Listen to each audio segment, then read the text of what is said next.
Bismillahirrahmanirrahim. Assalamualaikum warahmatullahi wabarakatuh. Pemirsa yang dirahmati Allah, marilah kita simak ceramah dari Ustadz Abdul Somad dengan tema nasihat tentang segenggam kekuasaan. Sebelumnya marilah kita bersolawat terlebih dahulu. Allahumma sholli ala Sayyidina Muhammad wa ala ali Sayyidina Muhammad. Selamat menyaksikan. Orang beriman mulia, dia dimuliakan oleh Allah. Dia tidak boleh menjatuhkan dirinya dalam kehinaan. Bagaimana dengan politik? Bagaimana dengan jabatan kekuasaan? Umat Islam jangan sampai meninggalkan kekuasaan, karena segenggam kekuasaan lebih bermakna daripada satu ilmu di perpustakaan. Satu keputusan penguasa lebih hebat daripada 100 fatwa. 1000 ahli fatwa mengeluarkan fatwa bahwa zina itu haram. Dibacakan ayat la taqrabuz zina, jangan berzina. Dibacakan ayat az-zaniyatu waz-zani, pezina perempuan, pezina laki-laki, fajlidu kulla wahidin minhuma mi'ata jaldah. Tapi lokalisasi itu terus berjalan, perbuatan zina terus berlanjut. 1000 fatwa tentang zina tak bermakna, tapi dengan satu tanda tangan penguasa, lokalisasi ini wajib ditutup, penyelenggaranya ditangkap, tempat perbuatan mesum dijadikan Islamic Center. Satu tanda tangan kekuasaan lebih bermakna daripada 1000 fatwa. Bukan menghinakan ulama, bukan menjatuhkan harkat derajat para orang yang menegakkan kebenaran dengan ilmu, tapi ingin menunjukkan bahwa dalam Islam kekuasaan itu penting.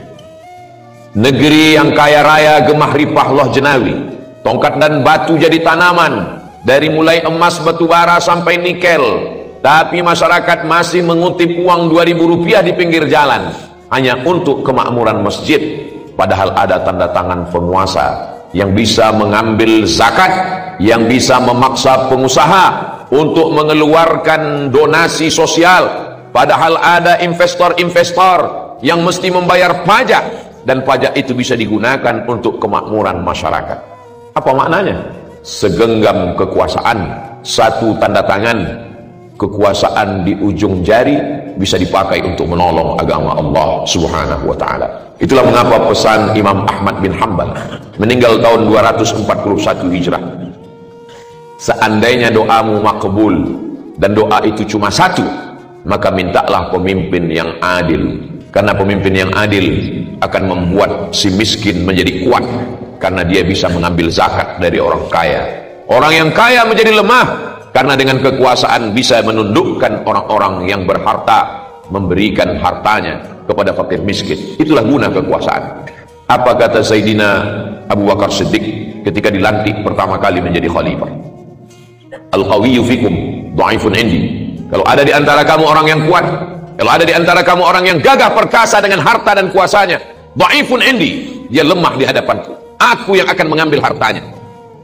Waddha'ifu fikum, kalau ada di antara kamu anak yatim, fakir miskin, janda-janda tua, orang miskin, du'afa, susah melarat, qawiyun indi, dia kuat di sisiku, aku akan menguatkannya dengan harta zakat, wakaf, infak, dan sedekah. Itulah kenapa ketika Nabi Muhammad SAW meninggal, sahabat berkumpul di Saqifah Bani Sa'idah. Mereka bermusyawarah ingin mengangkat kepemimpinan sesudah Nabi Muhammad SAW. Sahabat tidak hanya duduk berzikir di masjid menunggu malaikat maut datang mencabut nyawa. Sahabat tidak duduk di masjid membaca Quran, tapi sahabat berkumpul bermusyawarah mengangkat pemimpin pengganti Nabi Muhammad sallallahu alaihi wasallam. Bukan sebagai nabi, la nabiyya ba'dah. Tidak ada lagi nabi sesudah Nabi Muhammad sallallahu alaihi wasallam. Sebagai pemimpin politik. Masing-masing mereka punya calon. Datang sahabat dari kota Al-Madinah Al-Munawwarah, mereka punya calon namanya Sa'id bin Ubadah. Datang sahabat dari kota Makkah Al-Mukarramah, mereka punya calon namanya Umar bin Khattab. Umar lebih kuat, Umar gagah perkasa, Umar sahabat Nabi. Sa'ad juga lebih kuat, dia panglima perang, dia dibanggakan oleh orang Madinah. Masing-masing punya calon. Sampai akhirnya dibacakan hadis Nabi, Al-A'immah min Quraisy, pemimpin mesti diangkat dari Quraisy. Dengan hadis ini tereliminasilah Sa'ad bin Ubadah karena dia bukan Quraisy. Maka menanglah Umar bin Khattab. Tapi ternyata Umar dengan rendah hatinya mengatakan, ada orang yang lebih tepat. Ketika Nabi sakit, yang diangkat menjadi imam salat adalah Sayyidina Abu Bakar Siddiq radhiyallahu anhu. Abu Bakar khalifah, Abu Bakar Quraisy, Abu Bakar lebih tua. Abu Bakar menjadi imam pengganti Rasulullah saat Nabi sakit. Maka Abu Bakar Siddiq lebih layak. Sahabat Nabi berkumpul, tempat itu bernama Saqifah Bani Sa'idah. Tanah termahal bukan tanah Las Vegas, tanah termahal bukan tanah Inggris, Eropa. Tanah termahal adalah tanah kota Makkah dan Al-Madinah Al-Munawwarah. Di atas tanah ini tidak dibangun hotel. Di atas tanah ini dibiarkan tanam-tanaman tumbuh, bunga-bunga mekar untuk mengenang. Kalau kita menghadap ke arah kiblat, sebelah kiri Masjid Nabawi, sebelah kanan adalah Saqifah Bani Sa'idah, tempat pelantikan Sayyidina Abu Bakar Siddiq. Di mana Sayyidina Ali? Kenapa Sayyidina Ali tidak ikut pada pengangkatan itu? Syiah menuduh Sayyidina Ali ditinggalkan. Fitnah terhadap sahabat radhiyallahu anhu. Kalau kita meninggal dunia, yang paling layak memandikan jenazah kita adalah anak laki-laki. Nabi Muhammad SAW tidak punya anak laki-laki, tapi dia punya menantu, suami dari Sayyidatuna Aisyah, suami daripada Sayyidatuna Fatimah Zahra.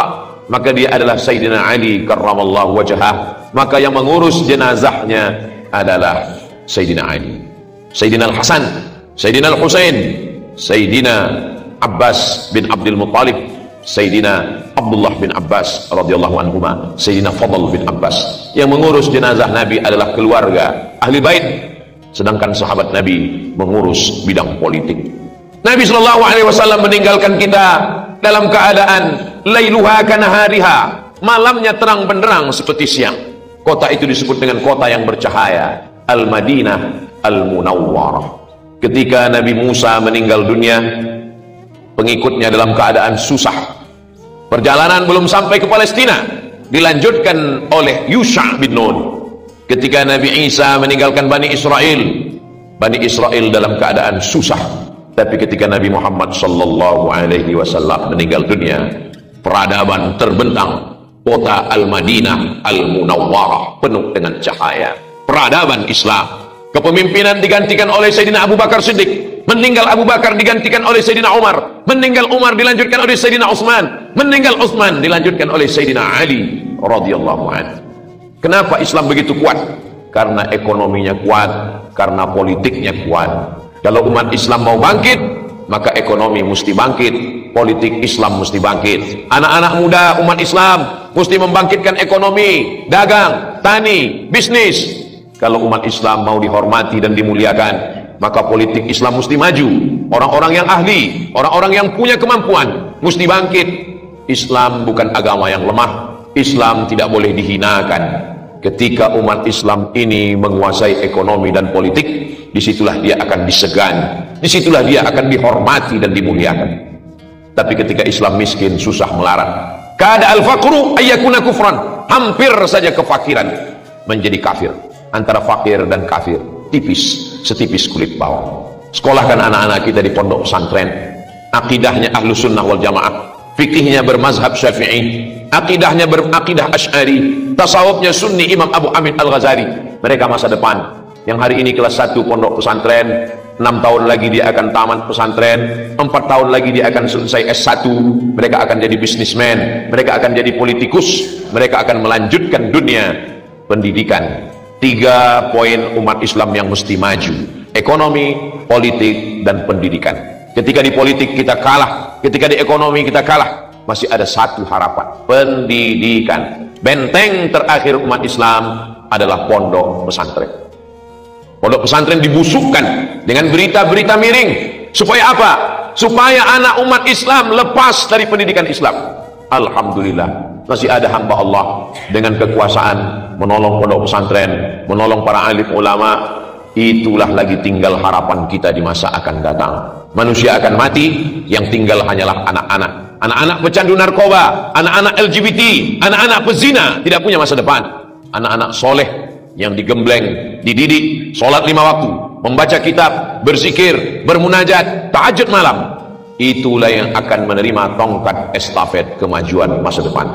Hari Jumat kita merenung sejenak. Apa yang akan kita tinggalkan? Kebun yang luas akan dibagi ke ahli waris. Rumah yang besar akan diwariskan ke orang lain. Harta berlimpah akan hilang. Anak yang soleh mendoakan di tengah malam, Rabbighfirli wa liwalidayya warhamhuma kama rabbayani shaghira.